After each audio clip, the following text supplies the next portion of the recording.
Greenfield, co-chair for the Orthodox Network with Rabbi David Rosenberg. Welcome to the Orthodox Sandwich Generation Challenges and Supports. This is the 18th Awareness and Education Forum of the Orthodox Network. The Orthodox Network is a collaboration of social service providers and Jewish agencies who work in partnership to improve services in the Orthodox community in metropolitan Chicago. We thank our sponsors for this morning's forum: JCFS Chicago, The Arc, High Lifeline Midwest, CJE SeniorLife, Hinda Institute, JCC Chicago, Jewish Neighborhood Development Council of Chicago, Keshet, Libenu, Midwest Refuah Health Center, No Shame on You, Shalva, Sharsheret, and Yachad Chicago. We can address today's topic in meaningful ways thanks to the dedicated work of these agencies, professionals, and rabbis. Welcome to all our participants, including those from the Chicago area and those further afield with us online today. And thank you to the planning team: Deborah Kardash from REACH, Sarah Cohen, CJE, SeniorLife, Esther Yona Friedman, Shalva, Eddie Lowe, JCFS, Miriam Osina, JCFS, David Rosenberg, JCFS, Samantha Spolter, The Arc. We're grateful to our presenters for being with us and sharing their experience, expertise, and wisdom. Here's our structure for the event today. Following this welcome and introductions, our speakers will give their presentations. At about 10 o'clock, we'll have a Q&A session. At approximately 10:45, we will share links to the evaluation for today's forum. And our plan is to adjourn. Some housekeeping. There's coffee and some snacks at the back of the room, that way. Washrooms are available through the doors to the lobby and immediately to your left. There are some key guards on the back counter that will allow re-entry. We ask that you please silence your mobile phones and know that this event is being recorded. Allow me to introduce our panel this morning. Tamara Kushnir Groman, JD, is Senior Manager of Irving H. and Jane W. Goldberg Legal Services and CJE Benefits Services at CJE SeniorLife. She teaches classes to the community on legal topics such as powers of attorney, reverse mortgages, and fraud prevention. She educates community members about healthcare advance directives and other advanced planning financial documents. Tamara holds a Juris Doctor and Certificate in Health Law from Loyola University Chicago School of Law. As a parent at Hillel Torah Day School, Tamara served as cookbook chairperson. Tamara suggested that we address this theme for the forum in the prior time before COVID-19. So I'm glad we're finally getting to it. Holland is Dean of Students at Hana Space Yaakov in Chicago. As Director of Student Services, she oversees academic services and school counseling. She's liaison between students, teachers, and parents regarding school issues. Hana collaborates with community organizations to support social and emotional well-being for her students. She holds a Master of Arts degree from Brooklyn College and gained extensive experience in teaching and school administration prior to coming to Chicago. Rachel Zimmerman, LCPC, holds a master's degree from the Illinois School of Professional Psychology in clinical psychology. Rachel has a background in cognitive behavioral therapy, trauma work, and EMDR. Rachel worked for over a decade at JCFS, running their child abuse prevention program for the Jewish community.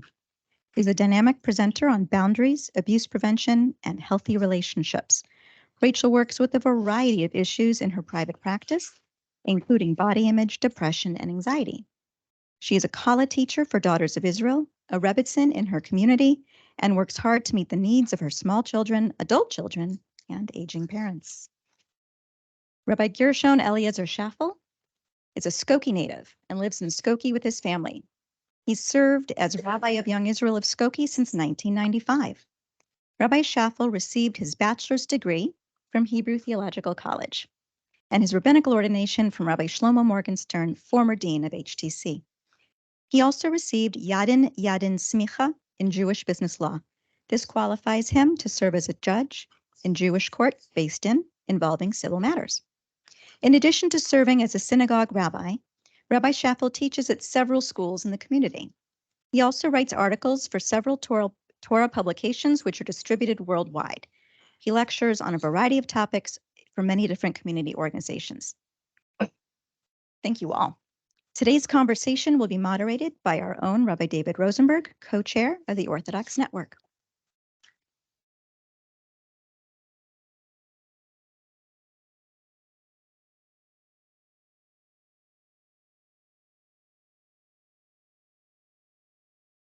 Good morning, everyone. Do I need the microphone so people there can hear me? Okay, then I'm going to use the microphone so people online can hear me. Again, my name is Tamara. I am a lawyer and I work for CJE, and we provide free legal services to Illinois residents age 60 plus who, and that is regardless of income. So if you know people who have legal questions, we can hopefully answer them, especially on the topic that we're going to talk about today. We know that people who talk about care planning have better outcomes. They live better lives and they die better deaths. And that's a real thing, to die a good death. Nobody wants to die, but we all are going to die eventually. And to die at peace and in control of the situation around us is really important. So how do we make sure that happens? And how do we help our families, our children and our grandchildren, and especially in the Orthodox community, a good chance of our great-grandchildren being part of our community regarding older adults and care planning? So what does being Orthodox have to do with lawyers and the sandwich generation? So there's a big part about the Orthodox community related to advanced care planning. And I want to make one comment that being Orthodox isn't one uniform thing. Every person who's Orthodox might not believe the same way and might not want the same answers from you. So what is advanced care planning? Well, it's planning in advance of needing it, in advance of an illness, in advance of incapacity, in advance of injury, unexpected retirement, or end of life. So there are a lot of variations, even among Orthodox practice, about what that means and what that looks like. And I'm not here to talk about the halachic, the Jewish law perspective on end of life and medical things. We have Rabbi Schaffel who could talk about that. And I think the important part is to know, as a lawyer and as, you know, the social workers in this room, that there are questions that need to be answered specifically within Orthodoxy. So for example, many people come to me because they want a power of attorney for healthcare. And I can give them the standard Illinois power of attorney for healthcare. We can make modifications for exactly what they want. They want to have this treatment. They don't want that treatment. That's all important. But when I have clients who come to me who are Jewish, I might say to them, are you interested in the halachic, in the Jewish law power of attorney document? And I have people who are Orthodox who tell me, absolutely, yes, I want the halachic document. And some people say, no, I don't need that one.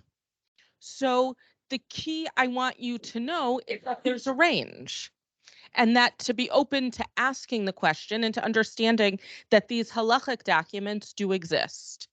Likewise, there is a halachic, a Jewish law, last will and testament.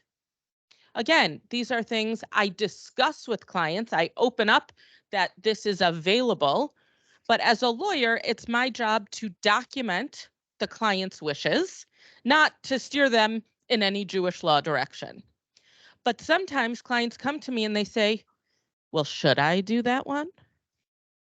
I don't know. That's not for me to answer. But that is where I partner with the community rabbi. And that, I think, is a really important tool when serving the Orthodox community, is understanding which community this person, this client, patient is coming from, and to say, would you like your rabbi to be part of our discussion? Would you like to review this document with your rabbi?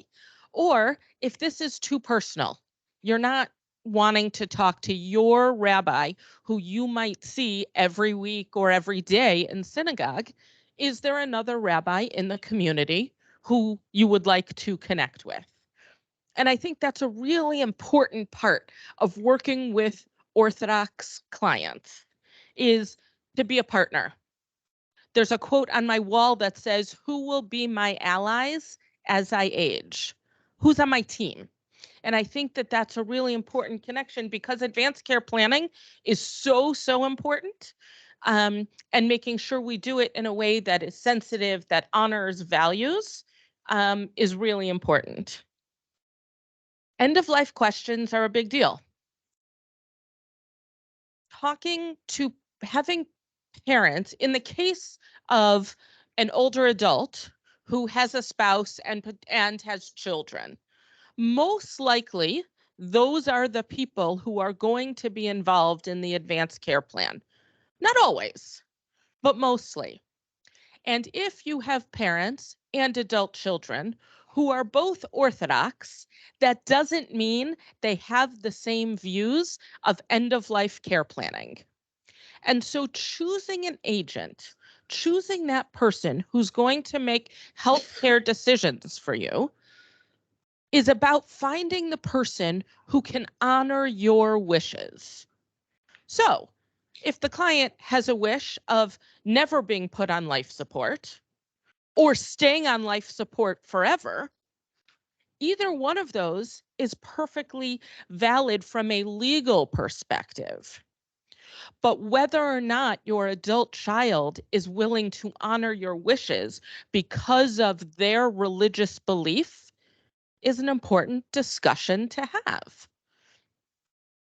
Getting to that, and if I can show you at the end of this session a few discussion tools. Believe it or not, card games. And these card games actually promote discussion among your agents, among your children, with your spouse about end-of-life care planning. So number one, what does Orthodox have to do with lawyers and the sandwich generation? Well, there's a lot for us to discuss. There's a lot of documents. There are 4 main documents in advanced care planning, which could be a topic of another session. But each of those documents have implications for the Jewish life of the person signing them. And so even understanding that that's out there is an important first step. Next, part of me is going to be talking today with my lawyer hat on, and part of me is here to talk about certain things pertaining to older adults that certainly we see at CJE and many people see out in the community. And so the next point I want to make is about caregiving. When do I officially become a caregiver? Well, caregiving, most likely, we're all caregiving for someone. If you're in the sandwich generation, you are a caregiver. You are giving to your children and you are giving to your parents, right? And sometimes it feels more like the panini press, right? That you're being squished by everyone. But a concept I'd like to introduce is the concept of mind share. When the toilet breaks and you need to call a plumber, there are costs associated with that. There's the actual cost of what you're going to have to pay for the parts and the labor. There's the time involved. Well, I got to be home while the plumber's there, and how long will I not be able to use that bathroom for? And then there's the mind share. How much am I spending thinking about? Well, did I call the right plumber? Should I get a second quote? Can I be home alone while the plumber comes? Should I have my adult child come? What if it breaks again? Should I just move? Do I need to call the superintendent? Okay. When that's happening, that's mind share. How much of your mind share is being taken up by this task? So sometimes I ask that question of mind share when it comes up, should I stay or should I move in retirement? I don't know if you should stay or you should move. You have a lot of questions to think about. But one of those questions is mind share, right? How much time am I spending worrying and agonizing about each element in this house? So when your own mind share as a sandwich generation person or as someone who is supporting those in the sandwich generation, right? How much mind share am I spending worrying about my parent or my children? But I focus on the parents. And when that mind share becomes overwhelming, right? And it's creeping into my work and it's creeping into my kids and it's creeping into my enjoyment time, that might be time to say, who are my allies? Who's on my team? Who can provide support? Right? And that's where care managers are an amazing resource. I'm not sure most people, until they're in it, really understand what a care manager can do in terms of support for older adults. But care managers can offer tremendous supports, right? Home evaluations, planning for medication distribution, helping hire caregivers, right? All of the things that we in the sandwich generation or the people you're supporting in the sandwich generation are feeling. So mind share becomes an important component. And I don't work with children, but I am a parent. And I can say this is true when it comes to our children too. And sometimes we need that extra outside help. Next point, let's talk about money. Living an Orthodox life is expensive. It is kosher food, day school tuition, synagogue dues, etc. And there is both great wealth and great poverty among Orthodox Jews. It runs the whole gamut, just like everybody else.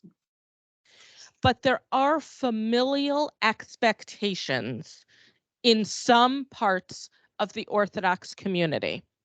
And understanding how your client perceives those familial obligations is really important. There are some parents who never disclose their own financial troubles to their children and support their children to their own detriment. And then they come to see me. I have regularly seen clients in their 70s and 80s who have lived in their home for 40 or 50 years and still owe $400,000 on a mortgage and trying to live off Social Security and trying to help grandchildren make a wedding. This is a very real scenario. So, complicated financial issues and what parents are willing to disclose to children and when, and then if you add in an element of dementia, cognitive decline, confusion, right? It can be very difficult. Again, this is where sometimes it's beneficial to reach out to someone outside the family, right? Because it's just so difficult for the parent to discuss it with the children, right? And perhaps this is a time where you can find one of those allies to address it in a way that maintains the dignity of the older adults, but still doesn't risk homelessness for anyone. And I don't say that lightly, right? I work with people all the time who are age 80 and facing eviction, right? These are real issues that we need to avoid and address. And by addressing them, we can often solve parts of the problem to move forward together. My last point about the sandwich generation, and one point that's very difficult often to communicate to adult children, is that it's okay for your parents to make bad decisions. And that's hard to watch, right?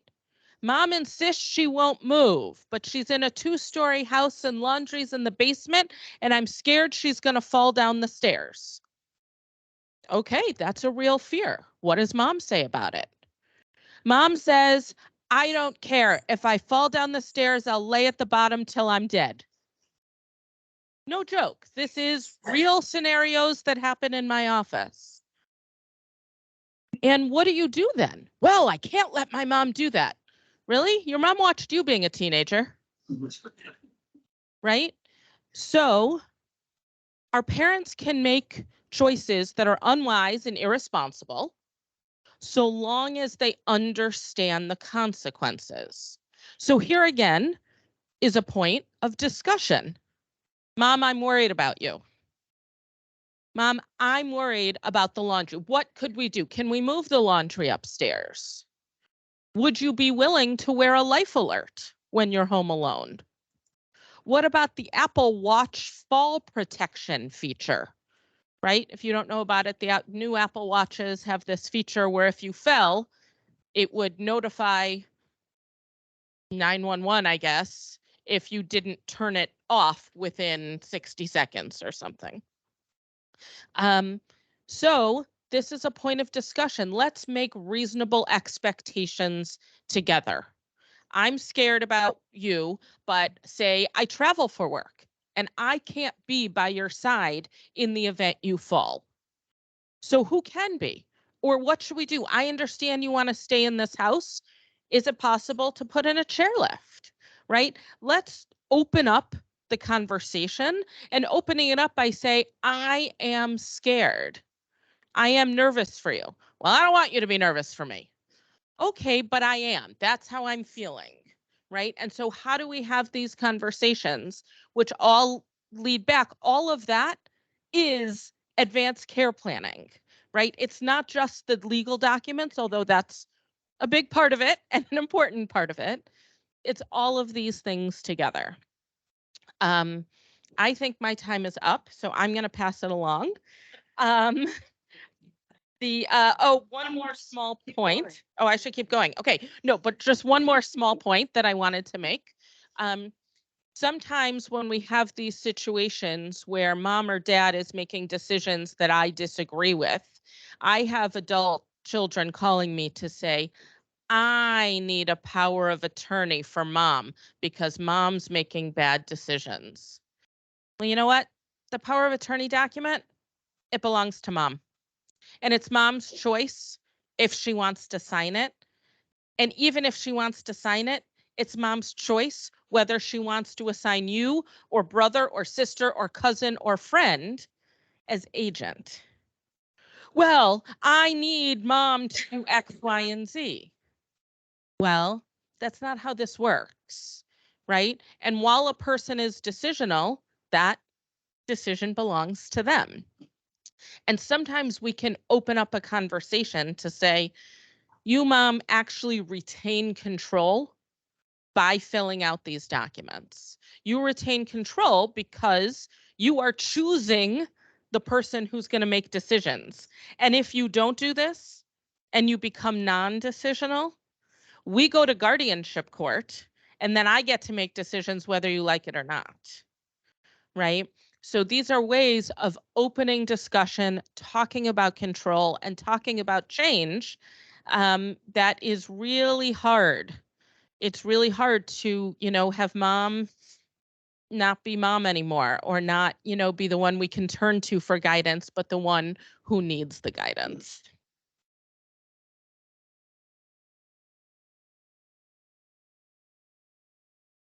Good morning. I always have the luck of following the most competent speakers. Thank you for inviting me. You heard a little bit about my background. Is this working? Okay. I'm not a mental health professional. I consider myself an educator first. I am from New York, which you can probably tell because I have a penchant for wearing black all the time. I'm incredibly blunt and straightforward, which doesn't always go over well here. So thank you for your patience. I'm not going to apologize for it as a typical New Yorker. I did grow up in Pennsylvania, and my parents had to make the decision to send myself and my siblings, some of my siblings, out of town for high school to have the religious Jewish experience. I was lucky enough to have a grandfather who lived in New York, in Brooklyn, New York, where I went to high school. And he was vibrant, working full-time in his second career that he chose, researching our family's history, until one morning I found him after he had had a stroke. Okay. Separate from that trauma of finding my grandfather completely debilitated, I had a front row seat watching my mother turn into his primary caregiver. My grandfather was now, this once vibrant man, completely dependent on my mother and my father, but mostly my mother as his child. So I was the teen in the sandwich generation, which is what I was brought in here to speak about. So it kind of hit home for me as part of my history. So I'm going to talk a little bit about what this did for me and what I've observed within my experience as an educator and with teens, all wrapped up into one confusing, terrifying commentary. How's that? So obviously this had effects on myself and my siblings. And watching my mother shift her focus, essentially fracturing her focus between being a mother and being a daughter and a caregiver, taught me many things. Those of us who are exposed to teenagers, which I assume is everybody, knows that nobody is more selfish than a teenager. It's a gift and a curse. And the obvious effects it had on me were that I felt abandoned, I felt neglected, and I was incredibly resentful of this pull away from me towards somebody that I considered an adult. Okay. One of my sisters didn't go to the dentist for 3 years. One of my brothers didn't wear socks for months because there was no clean laundry. And we only found out because his feet were bleeding through his shoes.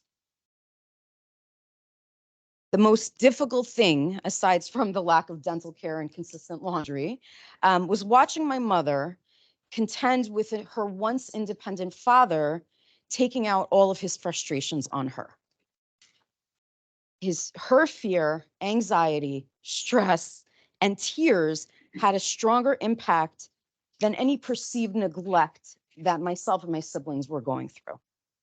I also want to mention, with such respect towards her, I had never seen her complain, argue, or disrespect or lose her cool with my grandfather during the 6 long years she took care of him. That stayed with me.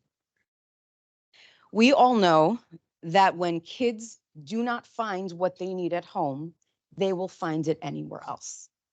They will find physical, emotional, intellectual stimulation from wherever they can. This is, I'm telling people that already know this, but this is something I see and contend with every day in my work. As educators and counselors and support people, hopefully we will catch them before it goes too far on what they need. Luckily, my siblings and I had each other. And we benefited from this situation. We learned resilience, we learned self-advocacy, and we learned what I believe is the greatest gift an adult can give a child: independence. So my age 11 sister learned how to make dentist appointments for herself. My age 8 brother learned how to do laundry so he could wear clean socks. We survived. We got through this. And the greatest skill I would say that we learned was being able to function in an uncomfortable situation. We learned to live with discomfort and still be functional human beings. And I watch teens today struggle with these exact skills. I see teens who lack resilience. I see teens who cannot handle discomfort. And I see them become overwhelmed so quickly with, seemingly to me, are minor, but to them major inconveniences. And I question, why? Why is this happening? One huge challenge for today's educators is to understand, and the support, obviously, how do we fill this gap? How do we build these students and these teenagers and give them the coping skills that they need to be uncomfortable and still functional? Maybe we need more collaboration between educators and counselors, which I believe that is in this city is phenomenally connected. I'm impressed. And I also think we need to recognize that today's sandwich generation looks a little bit different. Thank God our parents are healthier. Thank God our grandparents are healthier. It's a more compressed or more stacked sandwich, I would say. I read about paninis. I read about grand sandwiches where grandparents take care of their adult children and their parents and their grandchildren. There's every type of sandwich. If this was a class I was teaching, I would ask you your favorite sandwich and we would have that whole conversation. But the point is that the teens are not learning these skills so comprehensively currently because they're not seeing this happen. They're not given the opportunity to be uncomfortable, perhaps in the same way that I was. And dare I say that they are missing out. Ultimately, what I realized I watched my mother do at the beginning of her caregiving was multitasking. I did a little research because, again, I'm not a mental health professional. And something that I've always said on my resume is like, I'm great at multitasking. And then I did this research and I realized multitasking is not a good skill because it's not possible. The brain's architecture is that we do one thing at a time. And when you do many things at a time, you're not doing any of them well. So the skill I actually learned from my mother was that she was able to teach me how to prioritize. And this skill to me is invaluable. I watched her make crucial, difficult daily decisions about what was the thing that needed to happen the most on any particular day at any particular moment. And those decisions and that skill of evaluating priority is something I deeply appreciate today in my work, as I'm sure all of you understand that skill. In conclusion, I'm faster, not a lawyer. I would like to suggest that the long-term benefits of having a parent sandwiched is a gift, not necessarily a wanted gift, but it's still a gift nonetheless. To learn how to function in an uncomfortable world, to prioritize needs in order to accomplish goals, and to develop a deep-rooted compassion for others, all of these skills can make our teens successful adults.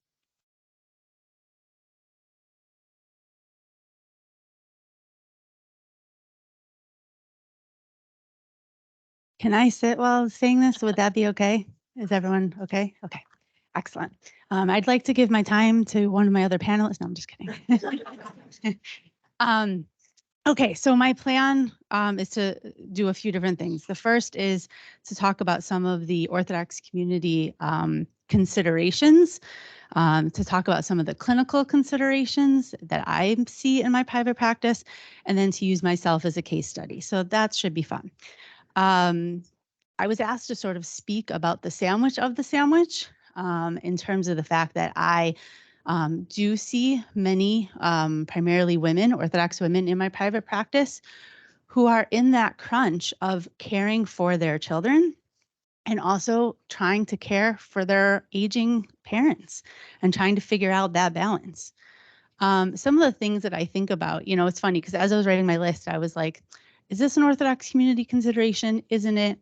I'm going to put it out on the table, knowing full well that there can be many considerations across the board in terms of like what makes caring for aging parents difficult in our world today. But when I think about the Orthodox community specifically, some of the things I think about are family size. Many people do have larger families statistically in the Orthodox community, let's say, than in the larger society. So that can make it difficult in that there's a lot more caretaking going on of the children. Also, the range in which of the ages of those children. So thinking about that, an adult could be caring for their still very young children or babies at the same time as their aging adults. Thinking about the different financial aspects, as Tamara said, like all the kosher food and the tuitions and all the different pieces, adding into the fact that there is a lot of, in different parts of the Orthodox community, pressure to support your married children, your newly married children for a certain amount of years. In certain parts of the community, you even commit to a certain amount of years that you will support your married children. So thinking about that and then putting that in balance with the fact that, and yet then you have your aging parents who may not, as Tamara mentioned, also have their own finances necessarily to support them as well, that can be a big crunch. And to be honest, I've never seen on any of the school scholarship forms where you should say that how much money you're spending on your aging parents. I've never seen that line. Maybe we should be advocating to put it in. I think also there is a piece, as there should be, but I just in terms of like the amount of guilt and expectation in terms of, and I'm not, again, going to talk about halacha or any Jewish law piece in terms of respecting your parents, what you have to do for your parents, a lot of weight on that. So thinking about that responsibility, I'm supposed to be taking care of my kids.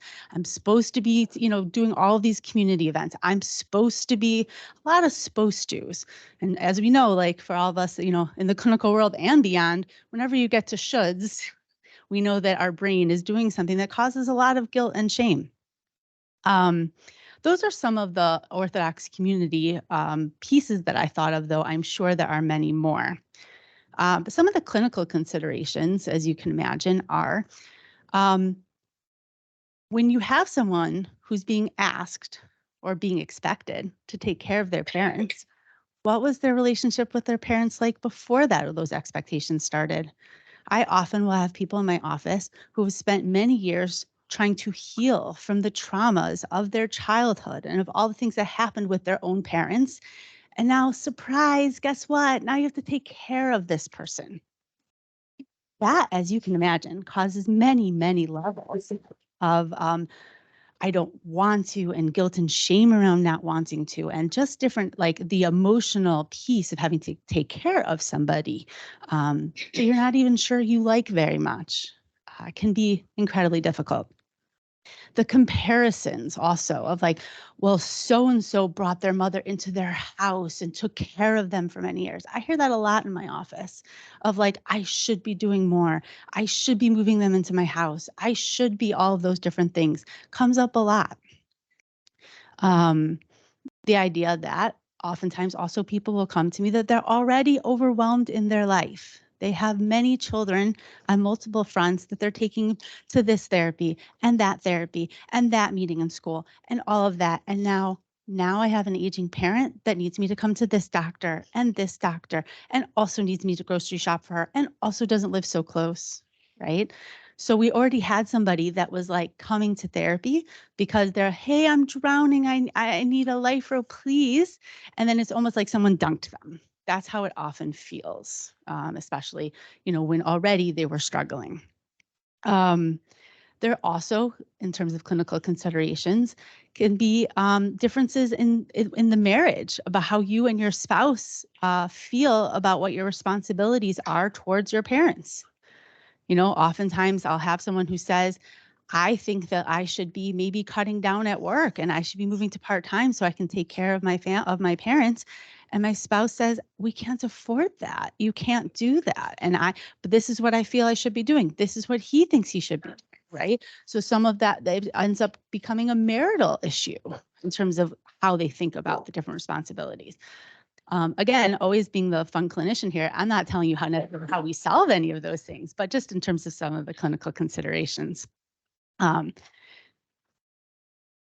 actually have come in the past few years to very much enjoy these type of cases. There isn't a lot of solutions besides obviously for connecting them with different organizations and different things. And oftentimes there's no, in terms of like when I have to give diagnosis code, some people always make fun of therapists to give adjustment disorder as their diagnosis. And I'm just like, but there is no specific other, meaning this person is not suffering from depression, anxiety, maybe those type of symptoms due to what the overwhelmingness, again, being in the water, being pushed under. But the idea that the stage of life and that the idea, one of the things I end up using a lot is acceptance and commitment therapy, which is a beautiful, form of therapy for out of that. And if you want to know more about it, I'm happy to tell you. But the idea that like there's a lot of besides for brainstorming different things we can do to make it easier, there's a lot of acceptance of this is where you are. This is what's going on around you. And if we can try to quiet some of the shoulds, then we can get to what you need to do in order, like with the inner turmoil in a different place. So that being said, I'll just really quickly, because I know I only have a few minutes myself, yeah, thanks, Rabbi Schaffel. Everybody's willing to give up their time today. It's amazing.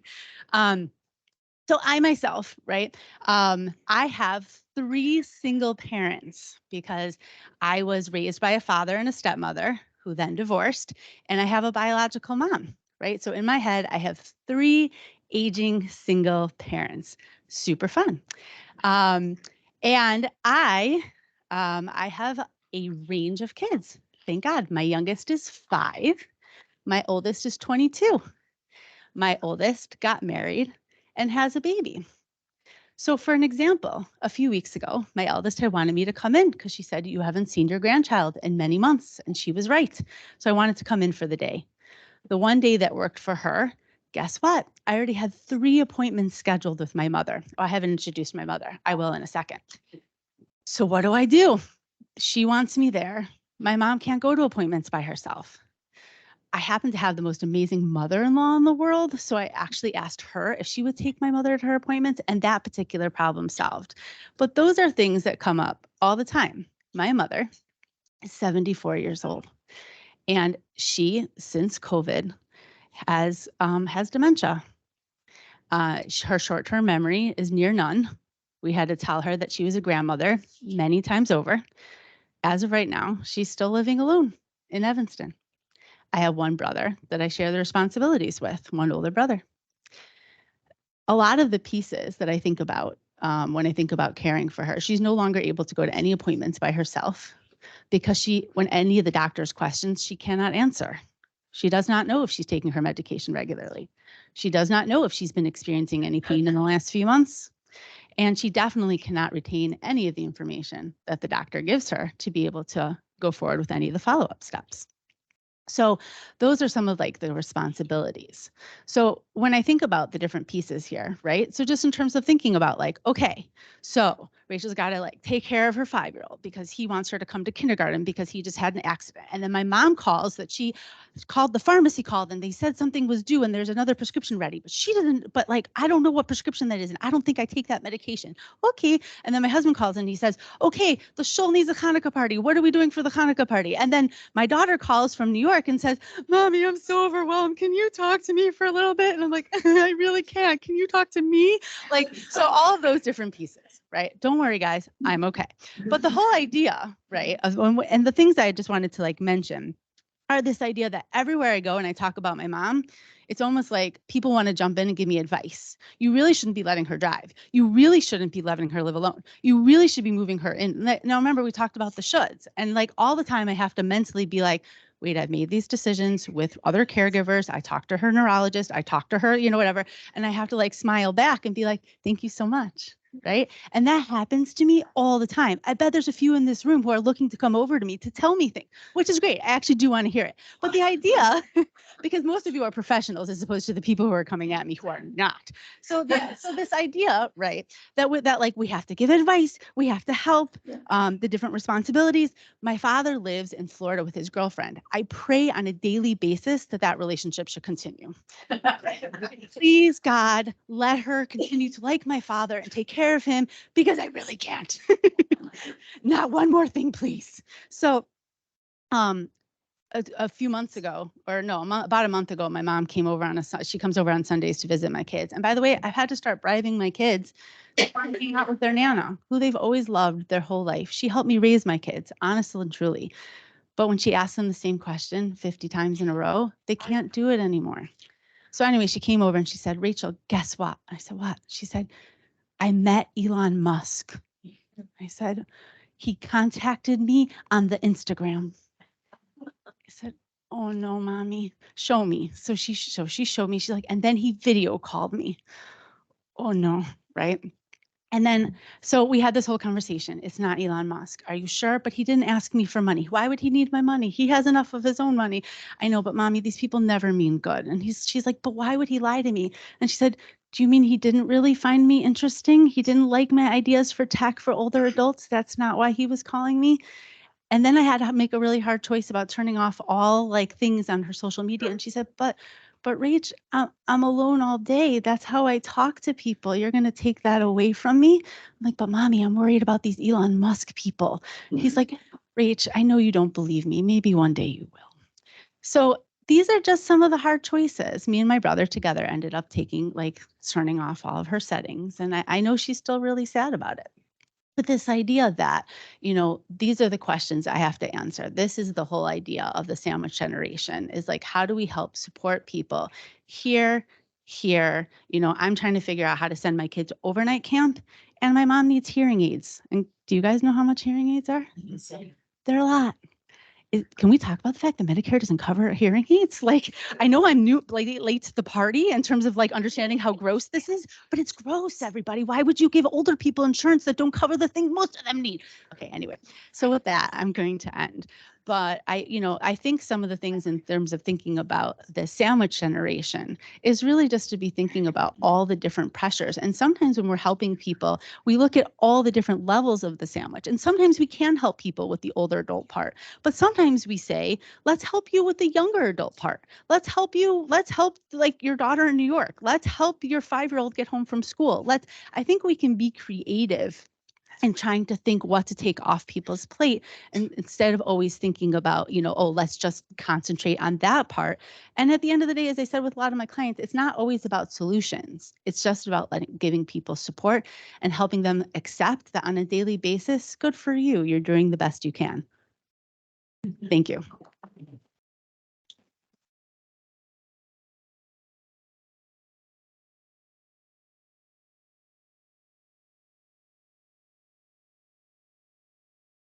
So my name is Gershon Schaffel.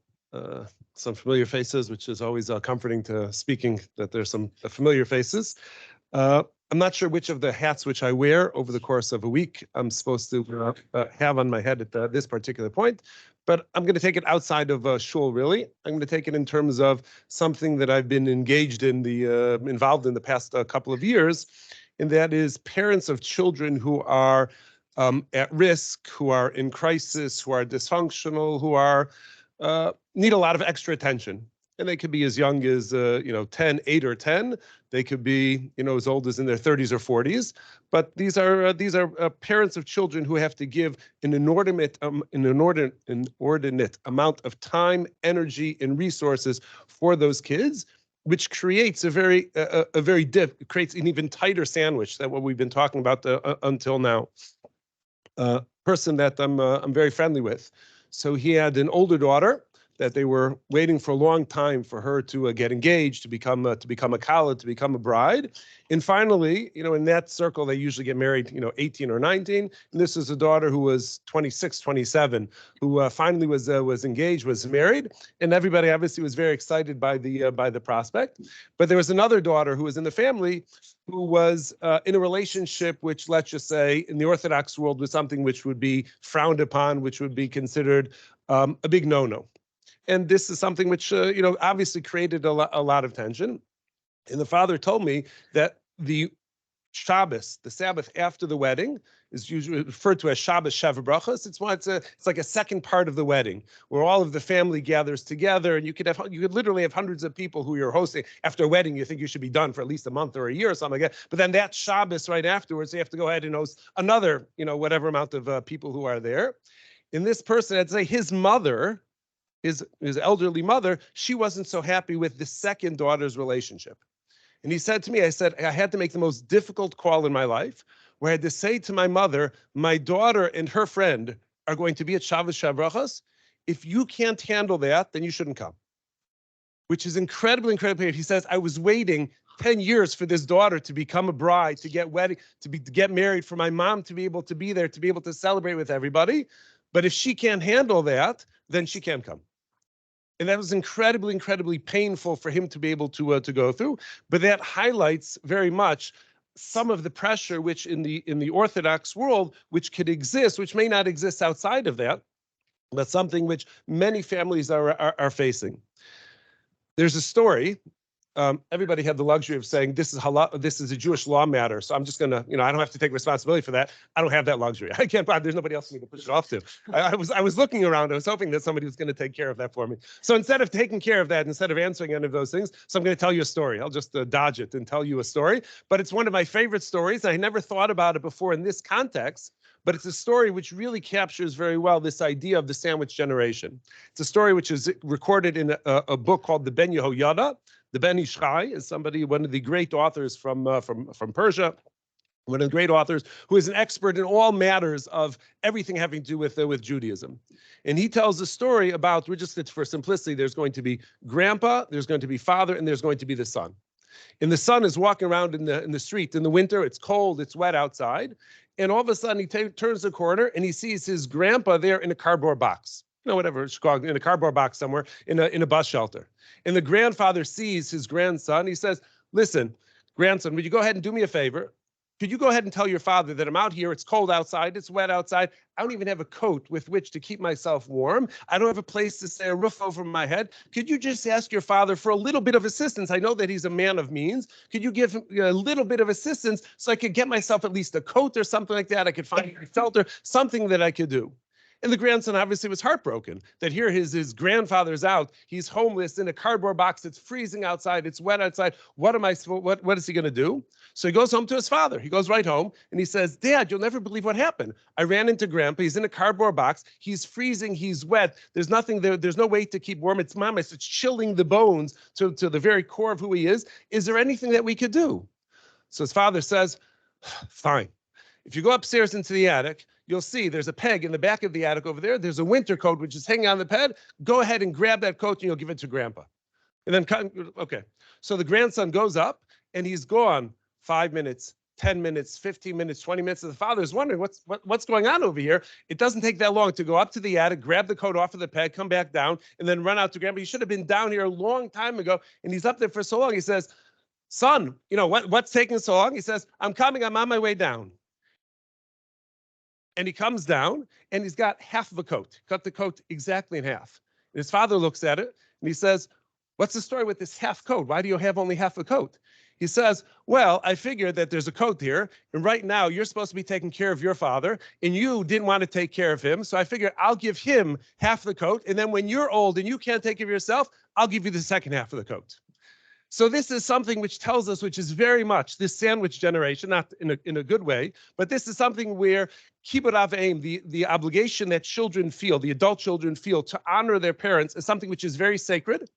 It's a very important mitzvah. It's a very important commandment. It carries with it a lot of importance, a lot of promise of good, but it carries with it a lot of Jewish guilt.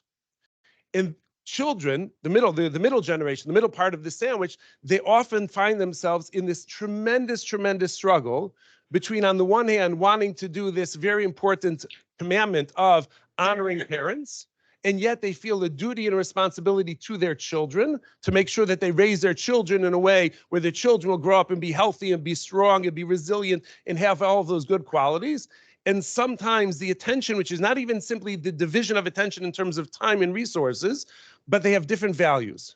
Because not every grandparent and then child below them necessarily see things the same way, practice things the same way, observe things the same way. And all of you know much better than me that the dynamics in terms of how the parents look at their children, how those children look at their children. So those are also something which is very, very delicate in order to be able to maintain.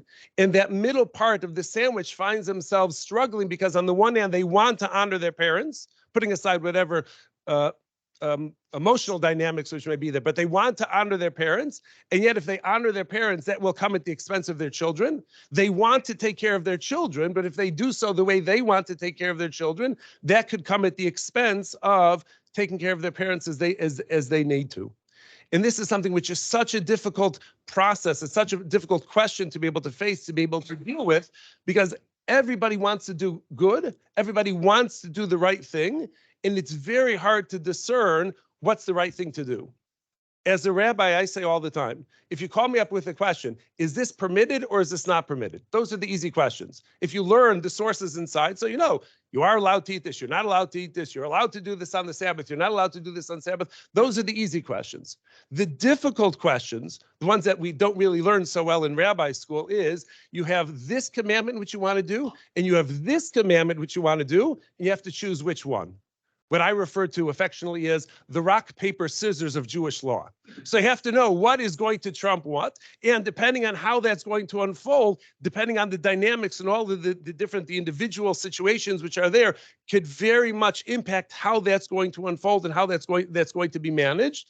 And it creates a necessity to have difficult conversations. It's a necessity to handle things very delicately.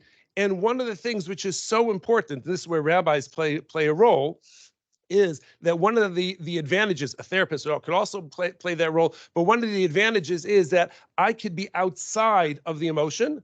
I could be the objective third party who's going to be able to look at it without having to be emotionally involved. I don't know the history and the dynamics between you and your parent, so I don't have to get involved in that and whatever that is, because that's not something which is upon me. I'll be sensitive to your needs, but I don't have to get as involved. Everybody here knows it's much easier to parent somebody else's kids than your own kids, because you don't get triggered by somebody else's kids. So you can be perfectly dispassionate and you can take care of things perfectly well because you're able to remain completely objective. But as soon as you turn around and you look at your own kid, so suddenly then immediately you get triggered and all of those things, all the chemicals and all of that goes running through the body, and you could lose it. You could lose it very quickly. So many times when they have these difficult decisions to make, so either way that they go, they're going to feel guilty about it. One of the ways, not for everybody, but one of the ways to alleviate the guilt is if you bring the rabbi into the conversation, say, I see that this is something which is you're being pulled in both directions, taking care of your parents, taking care of your children, how to prioritize which one is going to be more important. Would you like to speak to your rabbi? Would you like to speak to a rabbi about that? Because sometimes the advantage that I have, not that I am, it's not a God complex which I have, it's somebody else thinks that I have a God complex, but they will think that the advice which I give or the guidance which I give, that will alleviate the guilt because the rabbi said this is what I should do. And if the rabbi said this is what I should do, then I'm going to follow that, because that way it's not on my shoulders, it's on the rabbi's shoulders. Rabbi said big shoulders.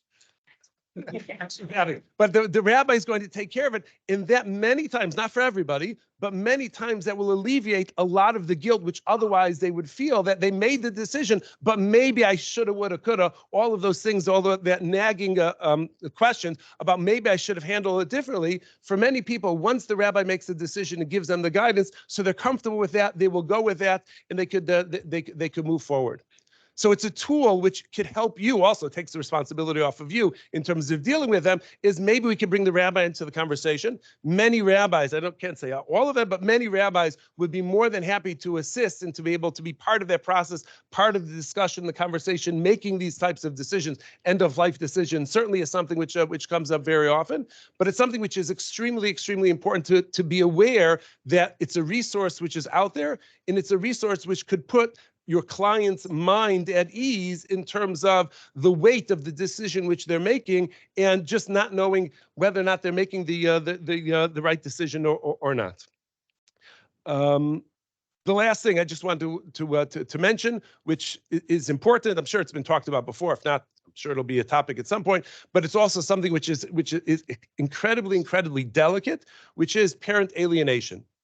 And this is something which, whatever literature you're reading about it and the dynamics of that, but it's something which is very much real. And whether or not it's something which the dynamics of the relationship when the children are younger is something which is so strong that it requires a distance, some sort of buffer, because otherwise it's too hard for the children to manage, or whether it's something that the children should be able to manage, and it's something that they should be able to work through and be able to work around.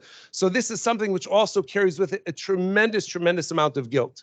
Because knowing that there's such an important commandment of honoring parents, and when parents or the perception of the parents is something which is toxic, so this also generates a tremendous amount of guilt, and it puts a more weight on the middle generation than necessary.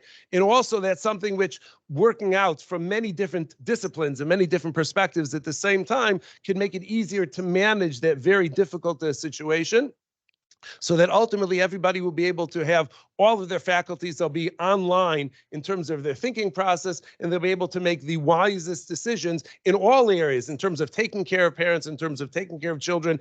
And probably one of the most important things that certainly the sandwich generation is to make sure that we take care of ourselves as well. Because we can't overlook our need, that we lose our capacity to give and to be givers in the event that we are completely depleted of everything, because I've given up and I've given down and I've left nothing for myself, and I'm just, a shell of what I used to be because I don't have anything left. So this is something which I see, in various settings, but take advantage of the opportunity when you can, clients who are willing to talk together with you and with the rabbi, and see if that could help complete the circle and complete the picture so that they'll get the best possible care.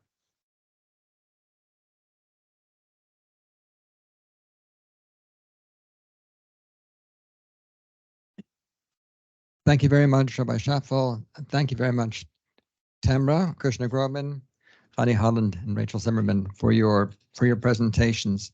We have an opportunity for Q&A at this point, and I'd like to ask, if you have a question you'd like to ask, please raise your hand. I'll bring the mic to you, and please say your name and agency affiliation as you're asking your question. Please.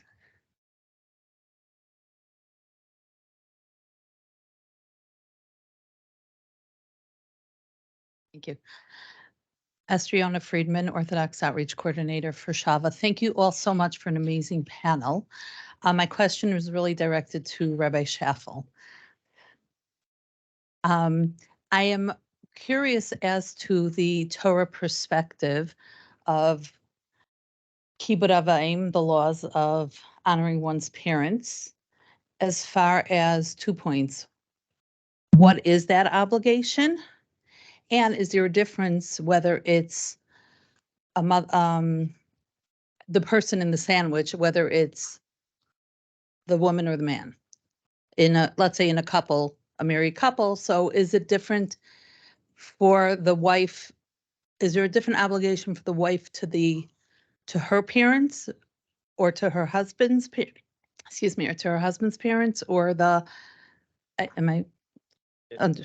okay. Explain it better. I was hoping to bring up something I could use as a decoy and just chaff and redirect to a different in a different direction.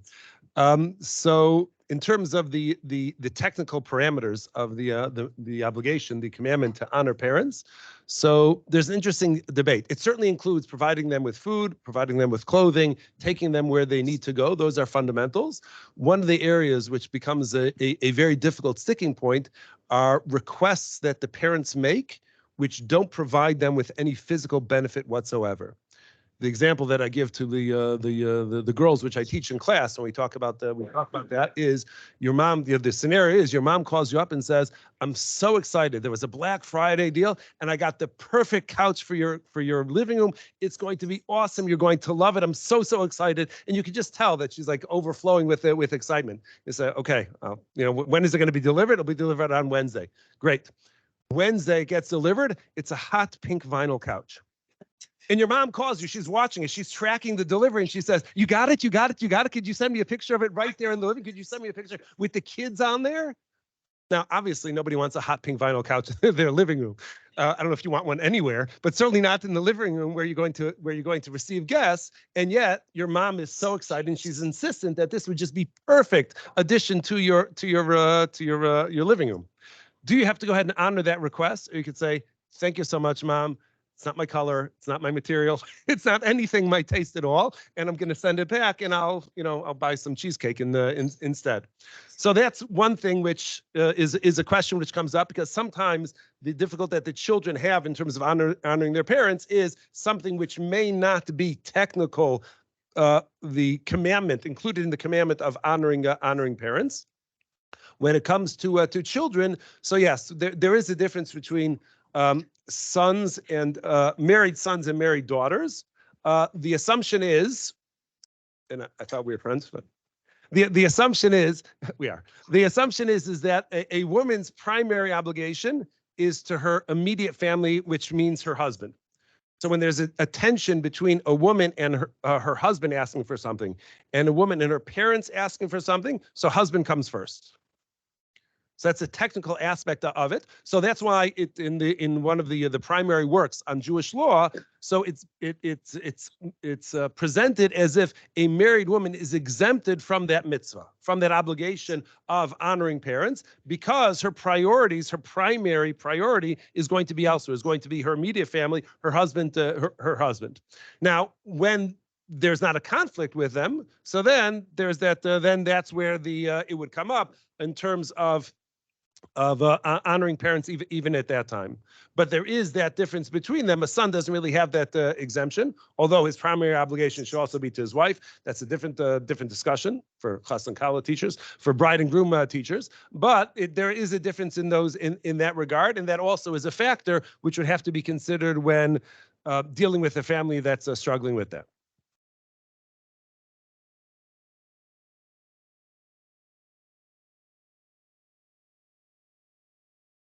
Rabbi Schaffel, if I may ask a little follow-up, or actually for all of our presenters, do we find that in the Orthodox families that we work with, that adult men and adult women play different roles in caring for their elderly parents? And practically speaking, in terms of, Rabbi Schaffel, you've addressed halachic issues, but in terms of like the lived experience of people, do we find that burdens fall more on, or burdens are being carried more by adult daughters or sons, or it just depends on the family, or what are we seeing? There was an article in the last couple weeks, I can't remember which news publication, but the title of the article was "The Plight of the Oldest Daughter."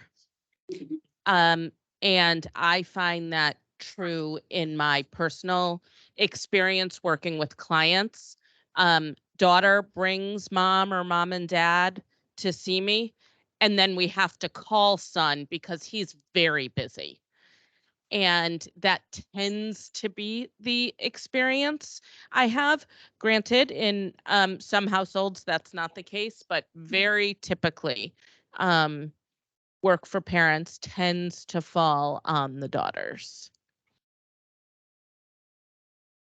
Speak to that for 1 second, because I think there's an important piece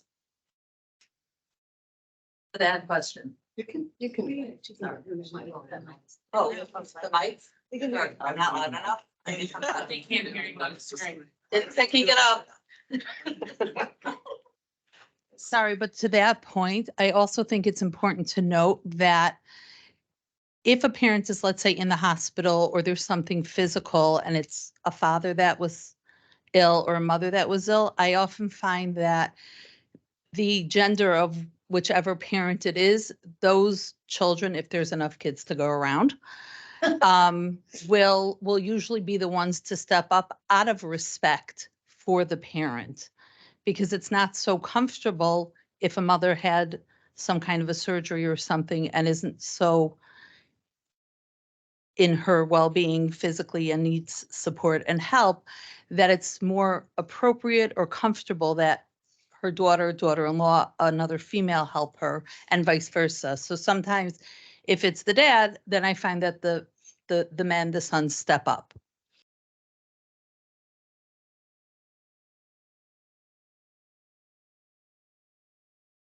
I have 2 points I'd want to bring up. Oh, sorry. I'm Abigail Scheinman Rabinovich. I work for the Hinda Institute. But the issue I'm going to bring up is personal, and then I'm going to bring up something that's related to the Hinda Institute. I think there's another layer to the triple decker sandwich. I dealt with a husband that had ALS for 8 years. And I noticed that we're talking about the children and we're talking about the elderly parents. But a lot of us, because people are living older, are older ourselves. And therefore, we're dealing with sometimes overwhelming care for a spouse or even ourselves, not even just well-being, but that could also be physical. And I used to joke I'm the triple decker sandwich, and I had to work full time to pay for that care. So But the one thing I promised myself was no guilt.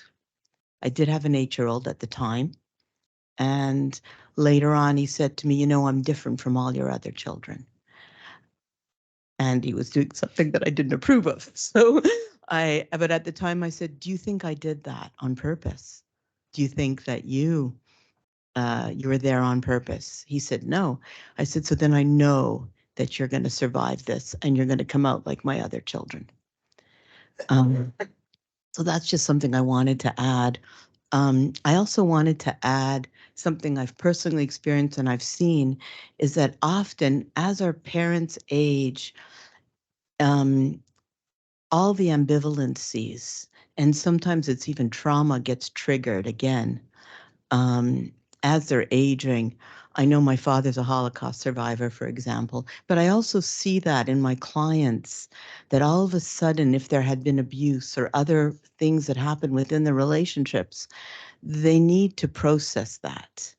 And I just want to bring that up because that is an opportunity to transcend a situation and have insight. So whether you're a rabbi or whether you're a clinical director, I think that's a really important thing to note because we forget those ambivalencies. So I don't know if that's a question, but I'd like comments. I think that is a really good point. And I have, seen a few people in my work one-on-one where their spouse ends up having health issues earlier than expected. And this vision also of what my retirement years would look like, my next stage of life would look like, ends up being very greatly impacted and ends up becoming the source of a lot of that work. And I think a lot of this is about like what I thought it would look like, what I thought this stage would look like, what I thought raising kids would look like without my having to think about my parents without. And I think what you're saying in terms of processing different pieces, but also in terms of like just thinking about, the idea of a vision of what we thought would be. And that ends up being the source of a lot of need for attention and conversation about that. Thank you.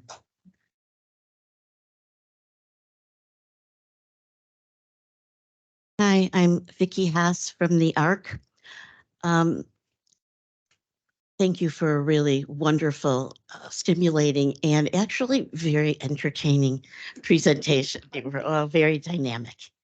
The one clinical thing I want to mention is that for many children of an elderly parent, when they come to see a social worker or a doctor or anyone else, I think there needs to be more of a realization that this fragile, small, elderly person who looks so vulnerable is not the person that sometimes the child is seeing. That what's crystallized often is a very different kind of parent, and they may feel to the adult child like a very powerful person, a very critical person, and that the sort of what we call the pre-morbid, the preclinical relationship and how that was impacts the care and the difficulty and challenge of caring for the aging parent. I thought kind of that talking about the resilience of teens, I think is great. I also want to just mention that it's also an opportunity for modeling for your children, not only how to respect and honor grandparents, but also how you take care of yourself and weigh the different responsibilities and have the ability to utilize resources and not feel that you're not doing what you're supposed to be doing. You're all absolutely on target about adult daughters. There's actually a national statistic that the greatest predictor of an elderly parent not going to a nursing home is having a daughter in the vicinity. Yeah. So there is that expectation because, a couple generations ago, women weren't working to the extent that they are now. I just think it's important to understand that there's a lot of history and a lot of psychological history and a lot of psychological baggage. And it's very hard to have those crucial conversations when an elderly parent is not quite so impaired, so that they can have a handle and a voice in planning for their future, so that when things need to be put in place, they've actually chosen it. Thank you.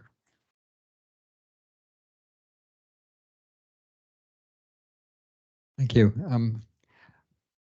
I'd like to ask a question for Hana. So actually for all of you. So Hana, you mentioned, I think you mentioned that you're concerned that I guess teenagers of today may experience less resilience or less. Did you say that? Did I hear you say that? And I'm wondering. It's a lagging skill, I would call it. So, do you see strategies for addressing that, or is that something which is being? So this is something that I'm personally exploring within my work. It's something I discuss with many of the people that I come into contact with. And I think I notice it more. I came from the public school system in New York to a private school system in Chicago. And it's a very different planet. And I get a lot of pushback. Well, girls in New York are just as catered to or bubble wrapped or whatever you want to say. And my response is always, the Midwest is a different planet from what I know, in the best possible way. When you live in New York, I don't care how connected or privileged you are, you still get on the train to go to Manhattan, and you still have to fight the line to get to the Broadway show, and you still have to wait in line at the hairstylist and the bakery, because there's always someone else that's pushing just as hard as you are. And here, it's a lovely, clearer, simpler path to getting what you want. And sometimes we don't have as much grit. And so I'm still in my observation mode of understanding the culture, because it is totally different from what I know. I see a lot of nodding. I'm a little confounded by it because I'm so East Coast, as I always get told. It is something I am working to figure out. I think it's a puzzle, and that's why I'm so focused and appreciative on community collaboration, because if I understand better, then maybe I can clearly see a path to how we build our teenagers to have that resilience, to have those coping mechanisms, to understand that there's always going to be something that is uncomfortable, and I'm always going to be able to handle it because I have the skills to do so. So this is not a simple conversation, but it's something that I'm very conscious of. And I think everyone here is a little bit conscious of it, especially now, because thank God, like we said, people are healthier and they're living longer and they have better tools and support systems in place to have richer lives. And so what are we doing to build the insides of our kids to, gain those strengths as well? So yeah, I'm on it. I can't fix it today. Anyone else? No. Great. I want to just frame that. I'm also very much focused on resilience. As I said, I work a lot with kids who are lacking or lagging skills, who are lacking resilience. There's an amazing episode in the Torah, in the Bible, where Joseph is taken away. He's sold by his brothers. He finds himself in a foreign land, foreign culture. He's completely disconnected from everything he grew up with, everything which he knew. And how does a child survive in that, right? Even when they remain in the community, we're wondering now how they survive. But certainly when you're taken completely out of your element into a foreign environment, how do you go ahead and survive? And the Bible tells us that there was actually an incident where Yosef almost gave up everything. He was the child. He was the one who was supposed to take over for his father, for Jacob, and he was about to go ahead and commit a transgression. He was going to sleep with Potiphar's wife. That's who it was, his boss's wife. She had been after him for a long period of time, putting a lot of pressure on him. And he was about to go ahead and do that. The Torah tells us, the sages tell us that right before he did the action which he was going to do, which would have really cut him off from his family on a spiritual level, it says the appearance of his father came to him. And everybody's trying to figure out, like, where did that dream come from? Where did that, hallucination come from? Why did that come? Where did that come from?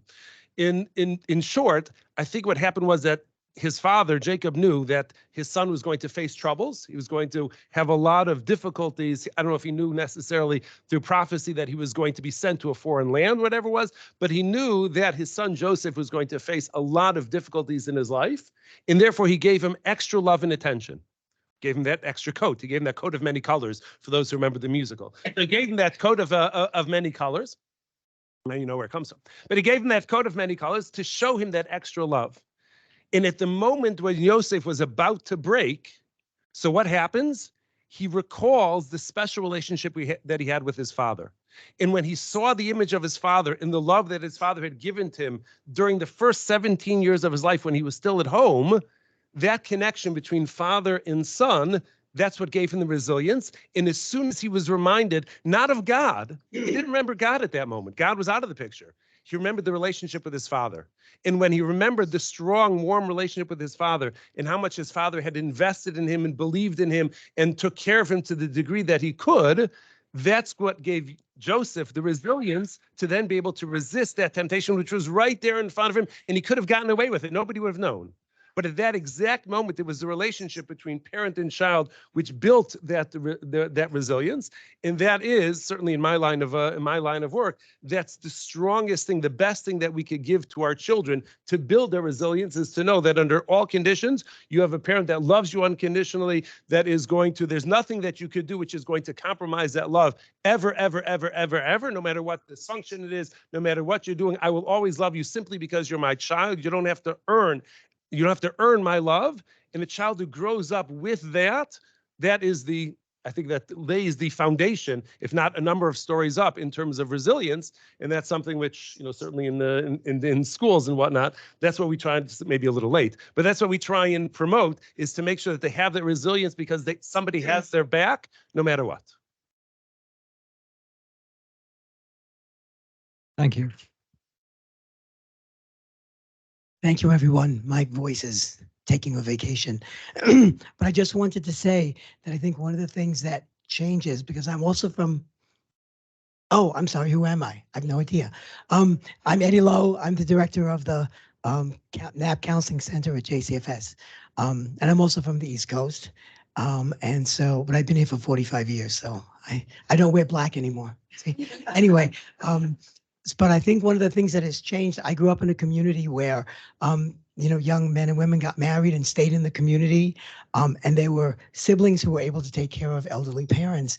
These days, I think one of the things that we struggle with is that people move away, and you have, speaking from my own experience, I have a sister who lives in New York and a mom who lived here in her last years, and how that makes a larger mess of things when you have one sibling who's somewhere else. And so I just wanted to throw that.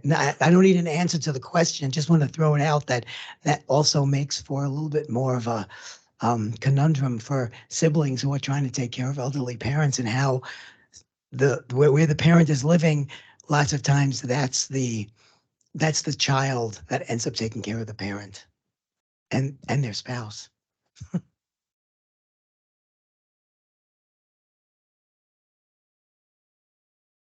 Can I just add in one other story while the microphone is, I was thinking during Rabbi Schaffel's speech, I recently was working with a client who had a fairly abusive, traumatic background, and who lived in another state. It was from another different state, and her parent, who had been fairly abusive growing up, was suddenly in the hospital. And was saying, and the very scary things were being said.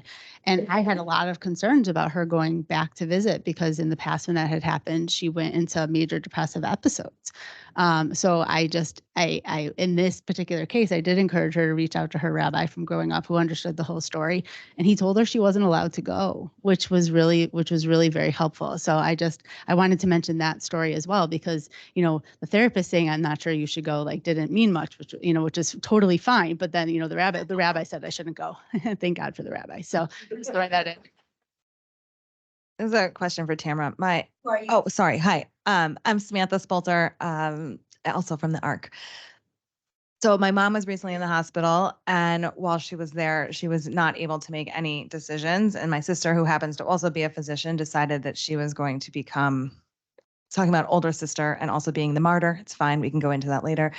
But decided she was going to have to be medical power of attorney. So we filled out the form in the hospital, and I was just curious, it needs a witness. And the only witness they would allow was the chaplain. I was just wondering if you could speak to that, because we were both confused as to why that was the case. It is correct that in Illinois, in a medical power of attorney, it only needs one witness. That witness cannot be a family member and cannot be one of the agents named in the document, and cannot be involved in the person's care, medical care. And so the only person in the hospital who's not calling any shots about the medical care is the chaplain. So it's very common for a chaplain to serve as a witness. Keep in mind, chaplains in hospitals are totally underutilized in general, but one of the roles very commonly of the chaplain is to work on these documents. And the other thing to mention is the witness who is witnessing the document, all they are witnessing is that I saw this person sign this document. They're not reviewing what it says. They don't have to know the personal opinions. And so that's why it often is the chaplain. But one of the things you just said is my sister decided that she was going to be the agent. And so that is very common. And when I'm working with someone, right, when I'm working with that person, I say, well, who do you want to be your agent? And okay, you have 3 kids, you have 4 kids. You can't have co-agents, because if co-agents disagree, you end up in guardianship court. But we can list all of your children, neighbors, I don't care how many you want, but they serve one at a time. So who is primary, secondary, who's third on the list, and number 2 only serves if number 1 is unwilling or unavailable.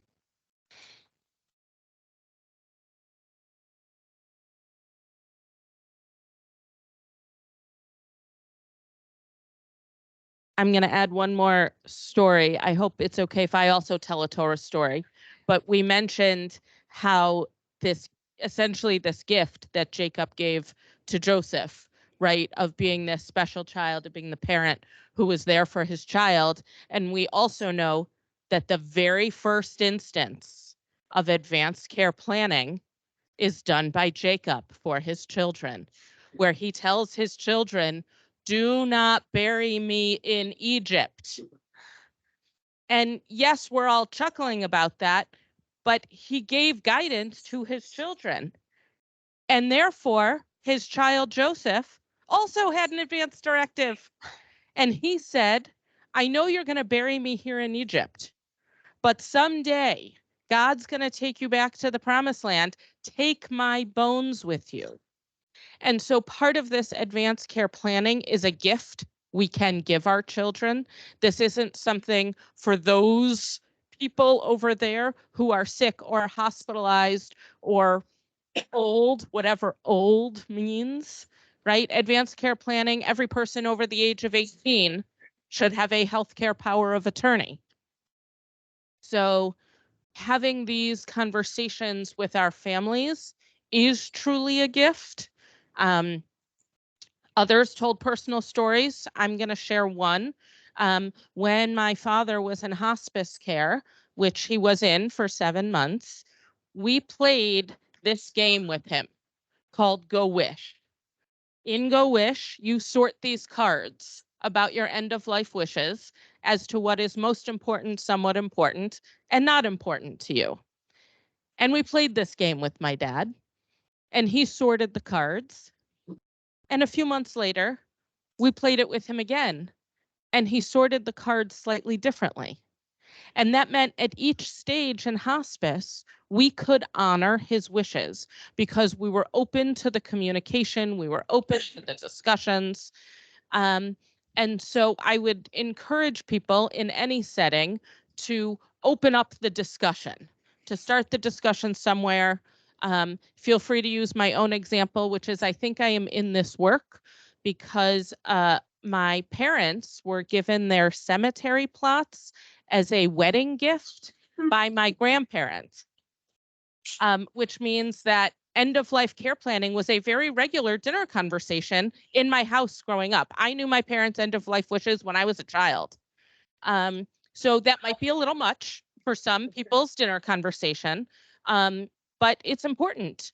Your children have seen their friends either lose a parent, lose a grandparent, lose a great-grandparent, and it's okay to have those discussions, and probably a good idea to open it up as this is a regular part of caring for another person and part of our life cycle.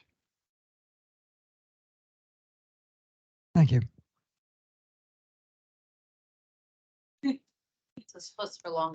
Hi, I'm Cindy. I'm also from the ARC. I feel like we are very well represented here. Is there only one type of power of attorney? Is it a medical? Is it financial? Or are there many different spokes to the power of attorney? I feel it's a very powerful title. So, power of attorney in Illinois, there are two general documents. One is called a power of attorney for healthcare. One is called a power of attorney for property. The legal word property means everything that you own, anything that you can touch, including your money. So some people will say, well, I don't need a power of attorney for property because I don't own any property. But you do own things. You might own a car and you probably have a bank account. And so if you were unable to write your ComEd check this month or do your electronic ComEd bill payment because of incapacity, illness, confusion, anything, right? Knee surgery gone wrong, right? Who would have access to your bank account to write those checks on your behalf? That is the power of attorney for property. The power of attorney for healthcare is much more widely well known, right? Who makes healthcare decisions for you if you can't make them on your own? Sometimes people ask me, but what's durable? I want the durable one. What does that mean?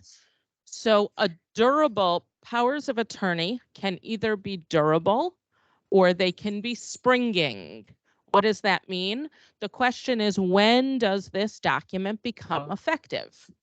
Either it can become effective on a later date. This document becomes effective when a physician determines I cannot make decisions for myself. That means it's springing. It springs into effect at a later time. Or it can be durable. Durable means it takes effect today and continues beyond incapacity.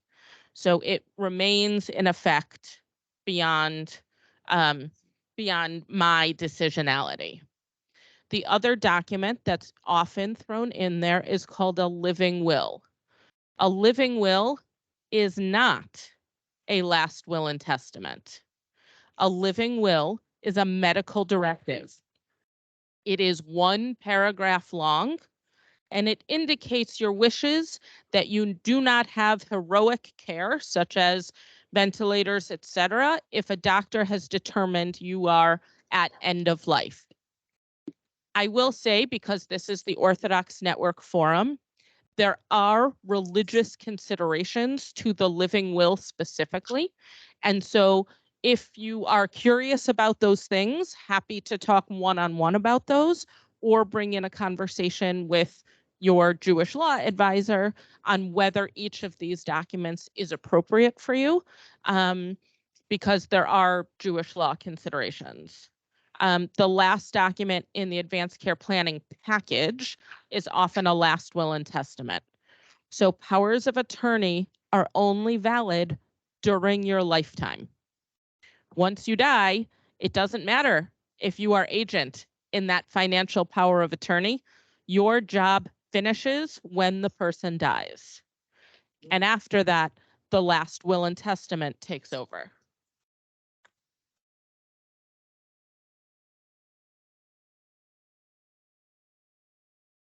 Thank you.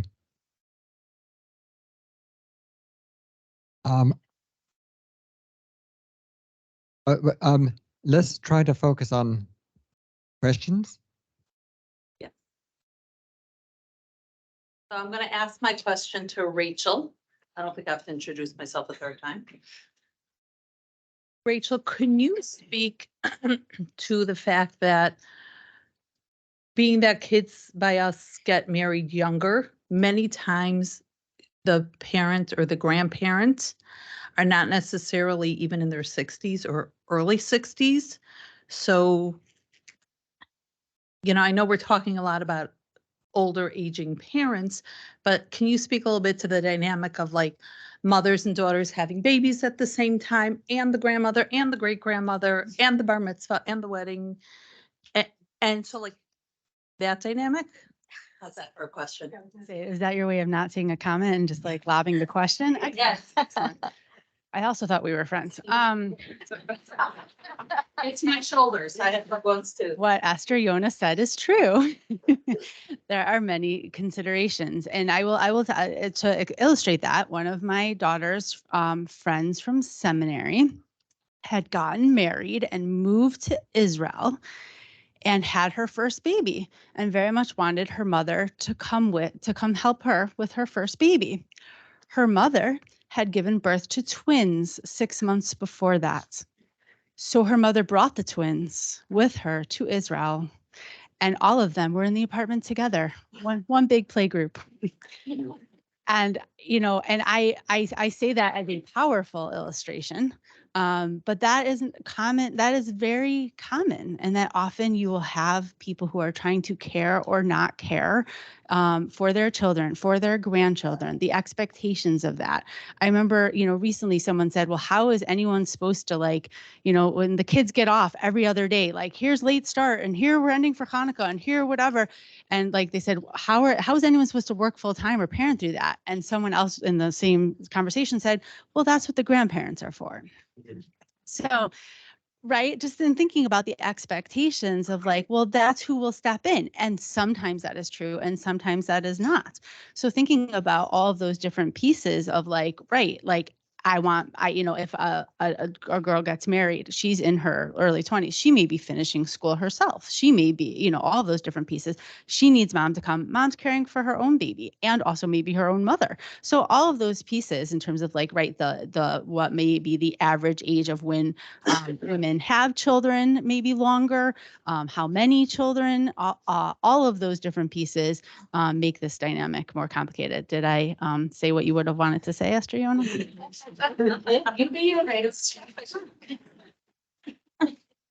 Eddie, when you're done. I think this is for Rabbi Schaffel. Tamara brought up the idea of a living will. There is a halachic living will.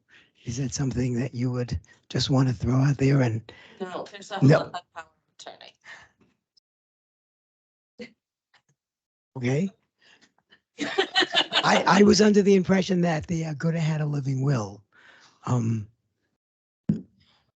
I might be wrong. No, that's correct. For somebody who wants to fill out, I think there's a national organization called Agudas Yisrael of America or something like that.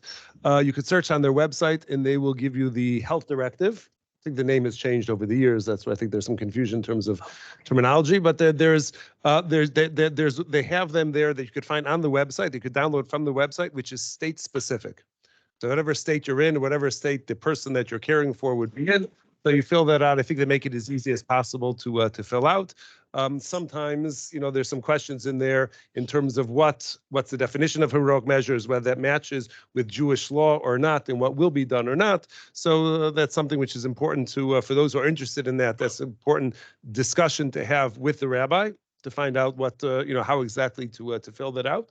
But it's an important thing to fill out because That way the family feels more confident in the decisions being made rather than, being made by some other power or somebody else.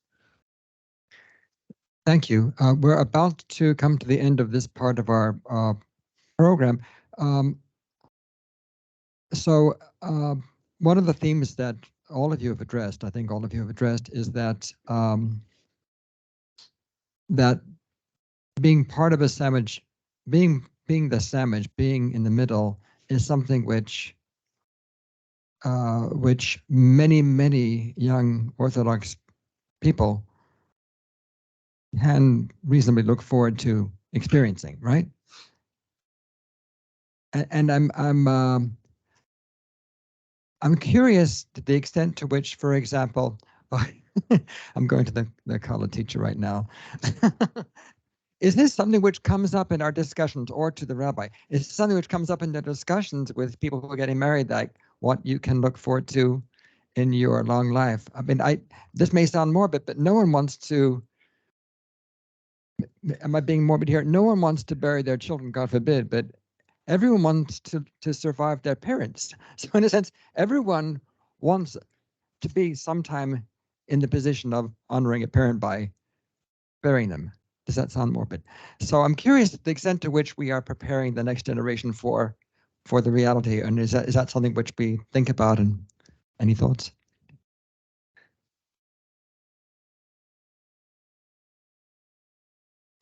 No, we don't. We don't. At that stage, we don't. I think just from the practical consideration that when a bride and groom are getting married, they are so overwhelmed by just the process of getting married. Trying to talk about anything which requires any cognitive presence whatsoever is something we'll just go past them, through them, over them, around them. I was going to ask, Tamara, what percentage would you say of people actually do proper planning, and what people end up pushing off, and then they say, I should have called, and then it's already too late? What do you have a number that you would? Yeah. Statistically in the United States, only 30% of people age 60 plus have their advanced care planning documents in order. So it's not enough. And it's becoming more common, actually, because of HIPAA.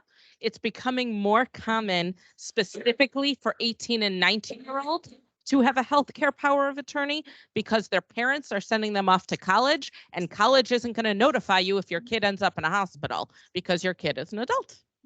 And HIPAA wouldn't allow it. So it's becoming more common for like the 18 to 22-year-olds who are going to university, especially out of state, to have that done.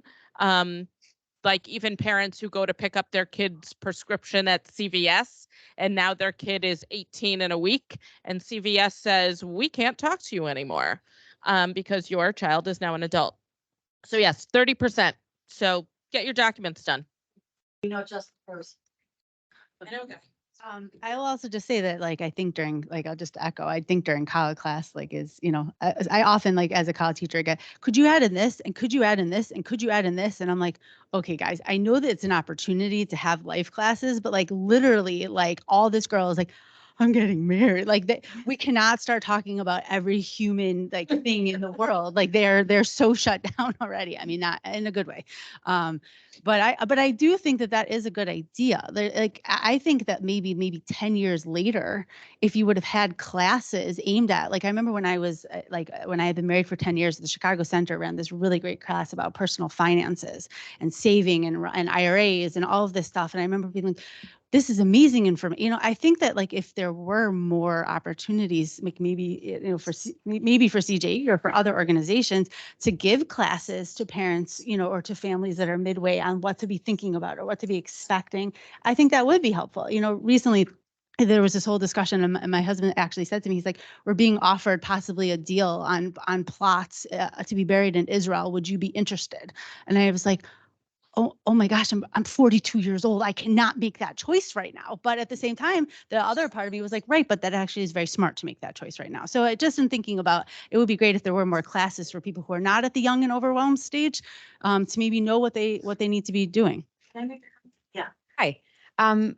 I'm going to represent the alternate view of Orthodoxy in terms of I was not 20 when I got married. I got married 2 years ago. I got married as an adult. There's a very large population of Orthodox people that do not get married when they're 20. And it was a huge part of the conversation with my husband of what we would do with our parents, because I did not want to live here because my parents live on the East Coast. And it's a concern and it's a fight, and it's a good fight to have because it's a conversation we should have. I think we don't have these conversations, and we should have them young. My grandparents gifted each other on their first anniversary with their tachrichim, with their shrouds. I'm German, if you can't tell. You're surprised? My parents did that also. I know where they want to be buried. Thank God they were giving us a gift. I don't believe in protecting children from reality. Personally, I believe in presenting it so it's not scary, but it should be a conversation. And I was brought up that way. Maybe that's why it took me so long to get married, but at least I know what's coming ahead of me. And at least it's not something we're hiding from. It's the reality of what is. And unfortunately, I am an oldest daughter. So I do feel that agony and I do feel that pull, but I also think we have to recognize that not every Orthodox young person is in a box of this is what happens to them. And that's really my point. So thank you. Thank you very much. I'd like to thank our esteemed panel for their thoughts today. There are links on every table. My understanding is you scan these on your phone and then you get our form stack evaluation. Works. The password or the code word for this is Tuesday. There you go. Thank you so much for attending. And David has one last thought. So you'll see, I hope that you'll be able to get into the form stack through that QR code. The questions that are there are not correct. So I am trying to share with you the questions that the name of the event is correct, the name of the speakers, but the questions are not correct.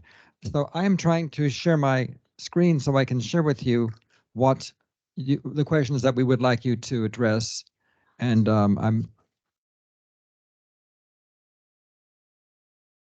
yeah.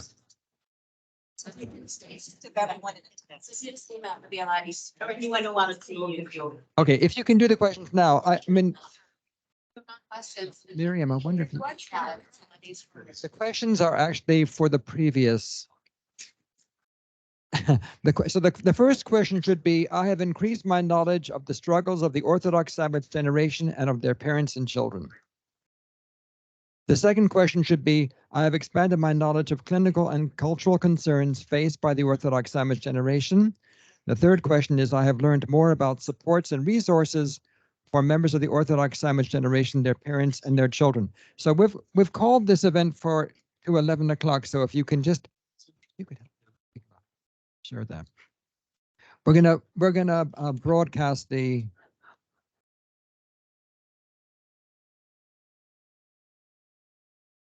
So long as we know that what yes. This event, I gained from this event, no, but I think we read the present. They're the questions we'll broadcast. Yes. Non-auditory learners in the class, I think it'd be really helpful to email the question. We will email the questions. It's sometimes hard for people to process as you're just saying them out without having them read them. Or a link to this, a link to them. We've just broadcast them if that helps you out, so you can see what the.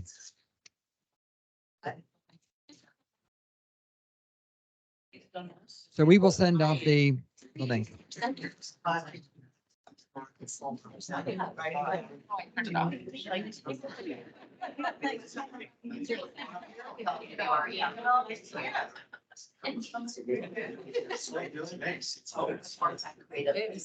One an evaluation. Sitting there that doesn't have the correct. Yeah. As soon as you get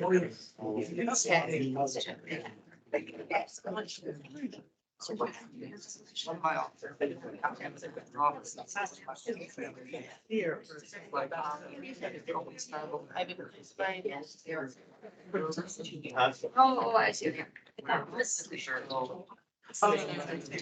Station.